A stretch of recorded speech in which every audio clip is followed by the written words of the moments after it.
Magandang araw sa lahat. Andito na naman ako pang balik serbisyo sa daan. Kasama ko nga pala si Dewey Motovlog at si Gorex Vlog. At andito kami ngayon sa Ugyaban Diversion Road. Ito ay shortcut patungo sa Talakag, Bukidnon. Sa makikita nyo, malapit na naming matapos ang paglilinis sa kanal na to. Pero bago yan, ito muna ang ginawa namin. Kinolekta ko muna ang mga basura na tinapon ng mga damak na mga biyahirong nag-i-stop over dito. Habang namumulot ako ng basura, sinimulan na ng mga kasama ko ang pag-clearing ng kanal. At ito't may naipon na sila at agad naman naming tinapon sa kabilang side ng kalsada. Kasi nga, mga dahon na naman yun. Medyo natagalan nga kami dito kasi nga, sa kabila pa namin tinatapon yung mga dahon. At yung gamit lang namin pang transfer is yung hiniwang sako. May wheelbarrow naman kaso mas mabagal siya ikarga kasi sobrang gaan lang ng dahon. Balak sana namin ikalat sa daan kaso nga lang mahangin ang panahon at mas mahirapan kaming ilipat sa kabila. Buti na lang at may nakita kaming isang pirasong bubong at yun ang ginawa naming pangkarga upang mapadali ang trabaho namin.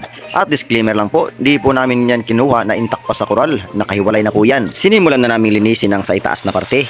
Pinapahuli namin ito kasi nga sobrang init ng panahon at nakakadrain ng lakas pag sinulong namin kasi sobrang tirik ng araw.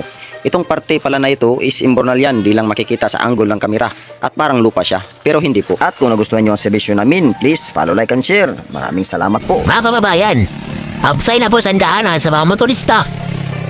Salamat!